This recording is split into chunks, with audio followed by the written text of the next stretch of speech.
Dairy ద్వారా, ఈయన రాసిన డైరీ ద్వారా ఎంతమంది బయటకు వచ్చారు తెలుసా?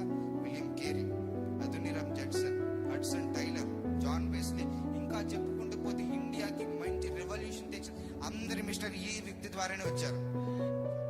ఎవరో తెలుసా? ఆయన వ్యాధిగ్రస్తుడు, ఏమి పనికిరాని అనుకునే వ్యక్తిని దేవుడు వాడుకున్నాడు. తన కాలేజ్ నుంచి బయటికి పంపించేసి, పోరా నువ్వు అవసరం లేదు కానీ ఎక్కువ మాట్లాడి నేను కాలేజ్ పెంచుకుంటాను. ఆ వ్యక్తి కాలేజ్ లో ఆయన కోసం సపరేట్ గా ఒక బ్లాక్ ని కట్టారంట.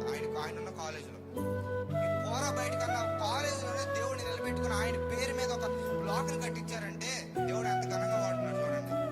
నీ పేరు మీద ఇంట్లో అలా రాసిందని ఈ రూమ్ నీకు అని చెప్తే గొప్పే.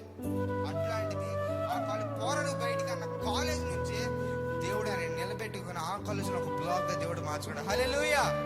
మన దేవుడు ఎవరో తెలిసి తృణీకరించి వారి పోరా బయటకు పనికిరాని వ్యక్తి అన్నవాడిని దేవుడు వాడుకుంటారు. 6th క్లాస్ ఫెయిల్, ఇంటికి పనికిరాని రక్తం కట్టి క్యాన్సర్ ఉన్న వ్యక్తిని వాడుకున్నాడు. ఎవరో కాదు, యేసన్న గారు.